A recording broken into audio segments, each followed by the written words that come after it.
আসসালামু আলাইকুম রহমতুল্লাহি ওবরকাতুহু। সম্মানিত দর্শক, দেশ কিভাবে চলছে এবং কিভাবে চলবে, দেশের কল্যাণ কিভাবে হবে, কিভাবে উন্নতি হবে, এই বিষয়গুলি নিয়ে সামগ্রিক আলাপ আলোচনা যতটা না হচ্ছে তার চেয়ে বেশি হচ্ছে কোন কোন মন্ত্রী কি কি করছেন, এই মন্ত্রী হলো কি করে, সে এতগুলো মন্ত্রণালয়ের দায়িত্ব পেল কি করে, এর পেছনে কি কোনো ডিল হয়েছে, টাকা পয়সার লেনদেন হয়েছে, কাউকে কি কিছু দিতে হয়েছে, ইত্যাদি ইত্যাদি নানা রকম নেতিবাচক কথা ঘুরে ফিরে সামাজিক মাধ্যম, টেলিফোনে একে অপরের সঙ্গে আলাপ আলোচনা, চায়ের আড্ডাতে বিএনপি থেকে শুরু করে যারা রাজনৈতিক সচেতন তারা সবাই খুব আলোচনা করছে যে এটা হলো কি করে। এভাবে বেশিরভাগ মন্ত্রীদেরকে নিয়ে নেতিবাচক কথাবার্তা হচ্ছে। দু চারজন মন্ত্রী যে নেই যারা প্রশংসিত হচ্ছেন বা যাদের একটা একেবারে সাউন্ড রাজনৈতিক ব্যাকগ্রাউন্ড রয়েছে, যেমন যোগাযোগ প্রতিমন্ত্রী যিনি একসময় ছাত্রদলের সেক্রেটারি ছিলেন, ওই মান্ডা এলাকাতে যিনি থাকেন, এই ভদ্রলোককে নিয়ে খুব ইতিবাচক আলোচনা হচ্ছে। তিনি কেবলমাত্র তারেক রহমান সাহেবের গাড়ির সামনে দৌড় দিয়েছেন এই একটা বিষয় ছাড়া তাকে নিয়ে নেতিবাচক কথাবার্তা হচ্ছে না। আর একজন ভদ্রলোক আছেন, যেমন কৃষিমন্ত্রী যিনি আছেন, তিনি একজন সফল ব্যবসায়ী, কিন্তু তার বিনয়, ভদ্রতা বা স্বাভাবিক যে আচরণ এটা যে কোনো মানুষকেই মুগ্ধ করবে। আবার যে মন্ত্রী এই যে সাম্প্রতিক পদত্যাগ করলেন, পার্বত্য বিষয়ক যিনি প্রতিমন্ত্রী ছিলেন, তিনি একজন সাবেক যুগ্ম জেলা জজ, অত্যন্ত ভদ্রলোক, জনপ্রিয় মানুষ। এখন এই ভদ্রলোক মানুষ কেন সেই মন্ত্রিত্ব থেকে তাকে পদত্যাগ করতে হলো, কেন তিনি চলে গেলেন, এসব নিয়ে নানা রকম কথাবার্তা, নেতিবাচক কথাবার্তা কিন্তু চলছে। তো এই বিষয়গুলি নিয়ে আলোচনা করব, তার সঙ্গে সঙ্গে একই সঙ্গে আলোচনা করব যে বিএনপির ভিতরে বর্তমান মন্ত্রী পরিষদ নিয়ে, উপদেষ্টা পরিষদ নিয়ে নানা রকম অস্থিরতা আছে, অস্বস্তি রয়েছে, অশান্তি রয়েছে এবং অনেকে এই মন্ত্রী পরিষদ পছন্দ করছে না। তাদের বক্তব্য হলো যে বিএনপির অনেক অনেক ত্যাগী নেতা রয়েছেন যাদেরকে নির্বাচনে মনোনয়ন দেওয়া হয়নি। এর কারণ হিসেবে বলা হয়েছে যে তারা নির্বাচন এলাকায় জনপ্রিয় নন, কিন্তু জাতীয়ভাবে তারা অসাধারণভাবে পরিচিত। তাদের বাগ্মিতা প্রমাণিত, দলের জন্য ইফেক্টিভ, দে আর ন্যাশনাল লিডার্স। এরকম অন্তত পক্ষে 20 জন নেতৃবৃন্দ রয়েছেন যাদেরকে মনোনয়নও দেওয়া হয়নি, আর এই 100 দিন হয়ে গেল সরকারের কোনো পদ পদবিতে সম্মানজনক কোনো জায়গাতে তাদেরকে রাখা হয়নি। যেমন একটা সময় নজরুল ইসলাম খান, বর্ষিয়ার নেতা, তাকে মন্ত্রী বানানো হয়নি, কিন্তু তাকে রাষ্ট্রদূত করে পাঠানো হয়েছিল কুয়েতে। তো এরকম আসলে তো সরকারের যদি বলে যে আমি 100 জনকে প্রোভাইড করবো শুধুমাত্র পররাষ্ট্র মন্ত্রণালয়ে, রাষ্ট্রদূতদেরকে প্রতিমন্ত্রী পদ মর্যাদা দিয়ে, উপমন্ত্রী মর্যাদা দিয়ে তাদেরকে পাঠালে বিএনপির অনেক সিনিয়র যারা নেতৃবৃন্দ তারা অখুশি হবেন না, কিন্তু এই কাজটি এখনো পর্যন্ত বিএনপি শুরু করেনি। ফলে সামাজিক যোগাযোগ মাধ্যমে যারা এ সকল নেতাকর্মীদের যারা ভক্ত মুরিদান রয়েছেন, শুভানুধ্যায়ী রয়েছেন, তারা প্রতিদিনই এক একটা করে রিল ছাড়ছেন যে মন্ত্রিসভা পরিবর্তন হচ্ছে, এরা মন্ত্রী হচ্ছেন, এরা বাদ পড়ছেন, এই সমস্ত নানা রকম কথাবার্তা, যা কিনা সরকারের যে স্বাভাবিক কর্মকাণ্ড রয়েছে, যে ধারাবাহিকতা রয়েছে কর্মে, সেই জিনিসগুলো নষ্ট করে দিচ্ছে। তো সেই দিক থেকে আমার কাছে যেটা মনে হচ্ছে যে সরকারের কাজকর্ম যেভাবে স্থবির হয়ে পড়েছে, যেভাবে মন্ত্রী পরিষদ এবং উপদেষ্টা পরিষদ সহ প্রধানমন্ত্রী কার্যালয়ের যে একটা গ্রুপ যারা লন্ডন থেকে এসেছেন, তারা ক্রমশ দলের পরীক্ষিত নেতাকর্মীদের দ্বারা অসহযোগিতার শিকার হচ্ছেন, ট্রলের শিকার হচ্ছেন, বুলিংয়ের শিকার হচ্ছেন। তারপরে ক্ষেত্র বিশেষে মানে এই সমস্ত লোকরা যখন কোথাও যাচ্ছে, দলের সিনিয়র যারা নেতৃবৃন্দ রয়েছেন তারা মুখ ফিরিয়ে থাকেন, তাদের সঙ্গে কথাও বলেন না এবং পেছনে পেছনে আজে বাজে কথা বলেন, ও কোত্থেকে আসছে, কি আসছে। এর ফলে কি হলো, এই সরকারের মধ্যে একমাত্র প্রধানমন্ত্রী ছাড়া আর কারো নাম সামনে আসছে না। প্রতিটি মন্ত্রী, এমপি, সিনিয়র ধরেন কয়েকজন, মির্জা ফখরুল সাহেব আছেন, তারপরে আমির খসরু মাহমুদ চৌধুরী আছেন, এরকম হাতে গোনা কয়েকজন ছাড়া বাকি সবাইকে নিয়েই কিন্তু ট্রল হচ্ছে, বুলিং হচ্ছে, তাদেরকে নিয়ে গালাগালি করা হচ্ছে।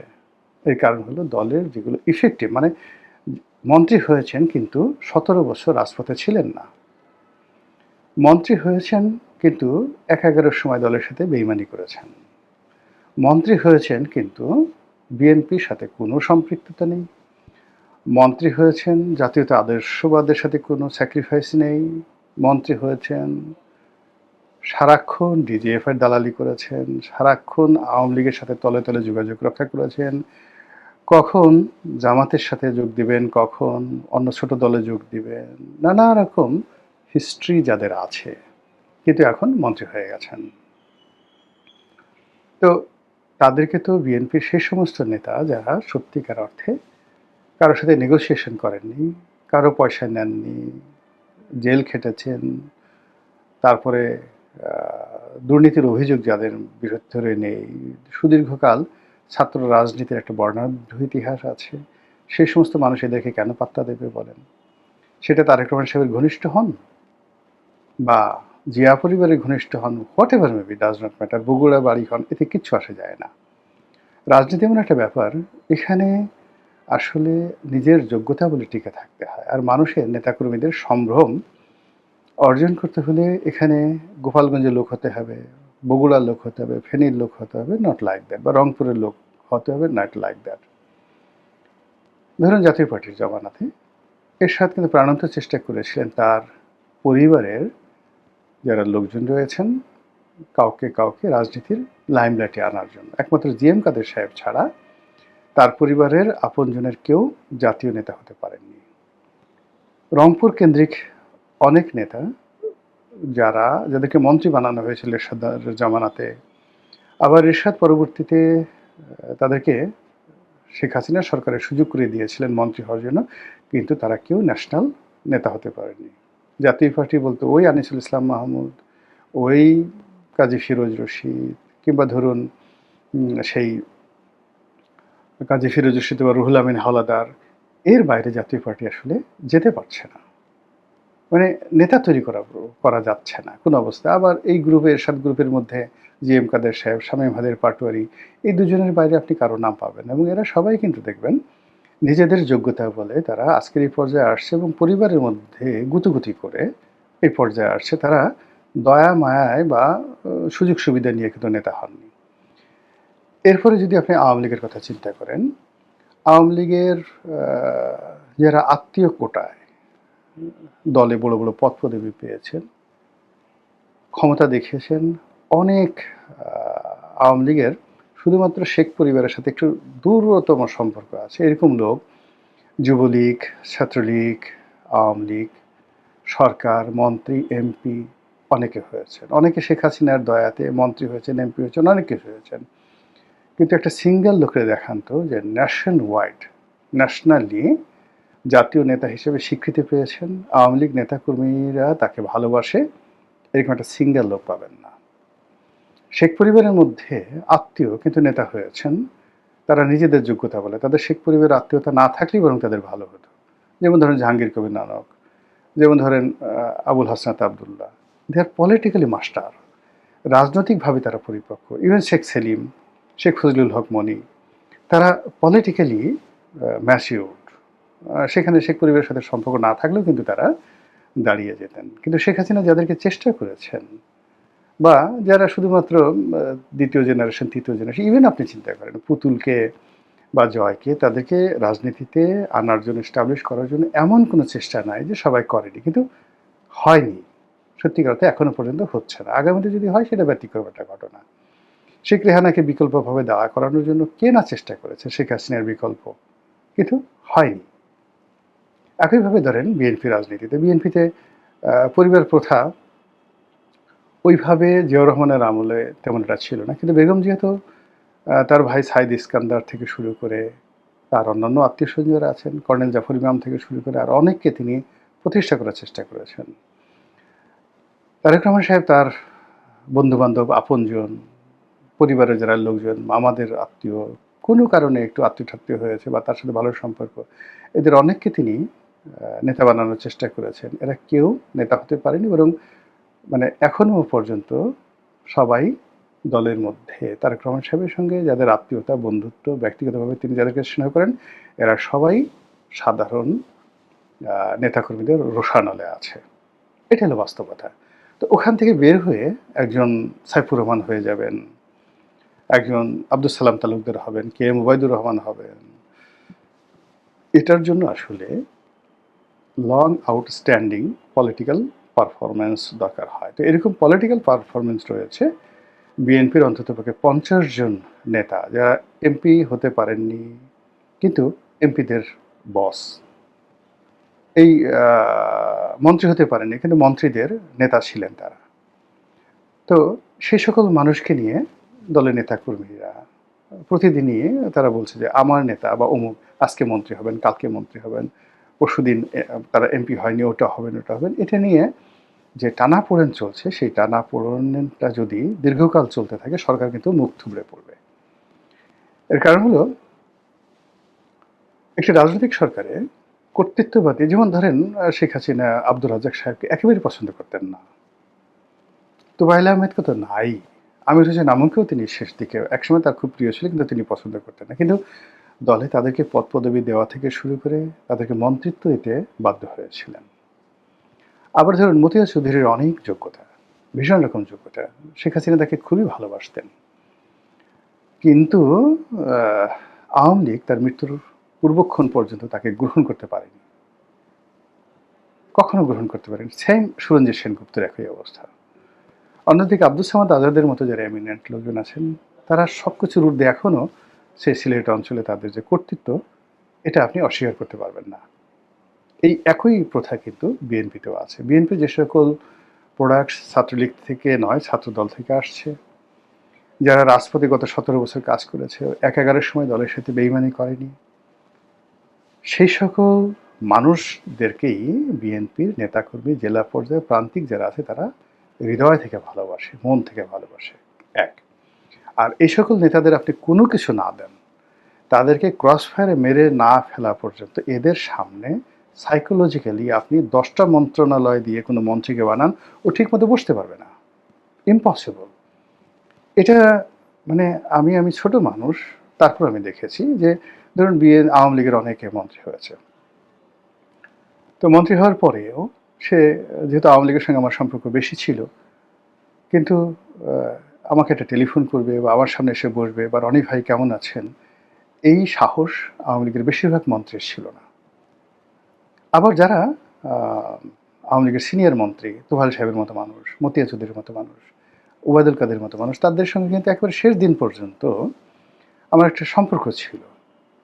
তারা আলোচনা করতেন, ক্ষেত্র বিশেষে পরামর্শ নিতেন, দিতেন, আফসোস করতেন, বকে দিতেন। এই রাষ্ট্রপতি আব্দুল হামিদ সাহেব থেকে শুরু করে আরও সবাই।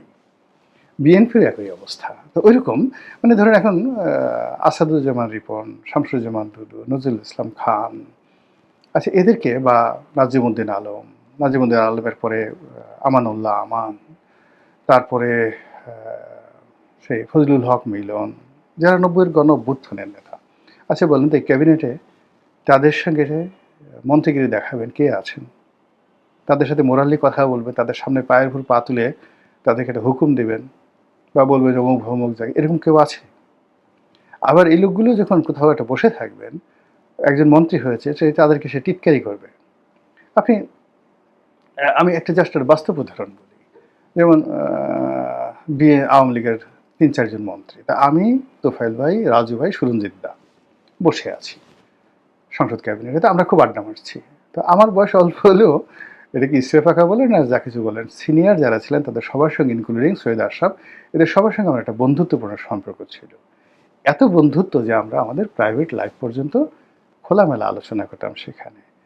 সেখানে প্রেম নিয়ে, ভালোবাসা নিয়ে, সেক্স নিয়ে, সে আদি রসাত্মক গল্প গুজব আমরা এই একসাথে বসে করতাম। তো রাজিউর রহমান রাজু অনেক সিনিয়র নেতা, তিনি, সুরঞ্জিত সেনগুপ্ত তিনি, তোফায়েল আহমেদ, আমরা বসে আছি। সেখানে ধরেন পররাষ্ট্রমন্ত্রী বা মন্ত্রী, ফুলমন্ত্রী হাসান মাহমুদ সে যাচ্ছে, তো শুধু অপমান করার জন্য তোফায়েল ভাই তো মন্ত্রী না, এই হাসান মাহমুদ এদিকে আয়, একে তুই তুই করে এদিকে আয়, কেমন আছিস, তোর ধান্দাবান্ধা কেমন যাচ্ছে। তো উনি তো একটা মাথা নোয়ায় রাখছে, মাথায় নোয়ায় রাখছে। তারপরে আরো অনেক অসম্মানজনক কথাবার্তা। তো বললো যে যে তুই যে কার্গোর ব্যবসা করিস, বা যে তোর নাকি ফিশিং বোট আছে 2টা। তো তো বলছে না 2টা না 1টা। তারপরে রাজু ভাই বলতেছে তুই যে আমার কাছ থেকে যে লাইসেন্স নিলি ওইটা কি চালাইতেছিস না এখন বিক্রি করে দিয়েছিস, তুই তুকারি করে। ওখান দিয়ে কামরুল সাহেব যাচ্ছিলেন, আইনমন্ত্রী, তার এই দেশের ডাক। তো সে বুঝতে পারছে কামরুল সাহেব বুদ্ধিমান লোক ছিল, তাকে অপমান করাবে। তো সে দিছে দৌড়, দৌড়ে অনেকে চলে যায়, আসতেছে আসতেছে লিডার। এইভাবে দলের যারা সিনিয়র নেতৃবৃন্দ রয়েছেন তারা ক্যাবিনেটের বাইরে, পথে ঘাটে, মানে প্রধানমন্ত্রীর যারা আপনজন তাদেরকে উঠতে বসতে এভাবে অপমান করে। এটাই হলো রিয়েলিটি। তো সেই রিয়েলিটি যখন খুব বেশি পরিমাণ হয়ে যায়, পরিমাণে বেশি হয়ে যায়, তখন কোনো মন্ত্রী কাজ করতে পারে না। এখন আপনি বলেন তো, নুরু মন্ত্রী হয়েছে, ববি হাজরাজ মন্ত্রী হয়েছে, জুনায়েদ সাকি মন্ত্রী হয়েছে, রবিউল মন্ত্রী হয়েছে। এরা কি করে রুহুল কবির রিজভির সামনে গিয়ে কথা বলবে, তার সামনে গিয়ে দাঁড়াবে? বলেন, হাউ ইট ইজ পসিবল? তো এই যে যারা সিনিয়র নেতৃবৃন্দ তাদেরকে তো আসলে প্রোভাইড করতে হবে সাম হাউ, এবং এটা না করা পর্যন্ত সরকারের কাজে কোনো গতি আসবে না। ইভেন আপনি বাইরে থেকে আরও অনেককে মন্ত্রী বানাতে পারেন, অনেকে উপদেষ্টা বানাতে পারেন, ডাজ নট ম্যাটার। কিন্তু দলের যে সমস্ত লোকজন ভীষণ রকম ডেডিকেটেড, যেটা সেই 2012 সন থেকে এখন পর্যন্ত দলকে যারা টিকিয়ে রেখেছেন, ধরে রেখেছেন, দলের ফাউন্ডেশন, সেই মানুষগুলো ঘুরে বেড়াচ্ছে। আর দেখা যাচ্ছে যে আপনার পছন্দ বা যে কোনো যোগ্যতায় আপনি কাউকে মন্ত্রী বানিয়েছেন, এমপি বানিয়েছেন, তাদেরকে দিয়ে আপনি অনেক কিছু রাজনীতির রেস চালাতে চাচ্ছেন, ঘোড়া চালাতে চাচ্ছেন। এটা হবে না। এখানে একটা সমন্বয় করতে হবে। মহান আল্লাহ আমাদের সবাইকে হেদায়েত দান করুন, হেফাজত করুন। আসসালামু আলাইকুম ওয়া রাহমাতুল্লাহি ওয়া বারাকাতুহু।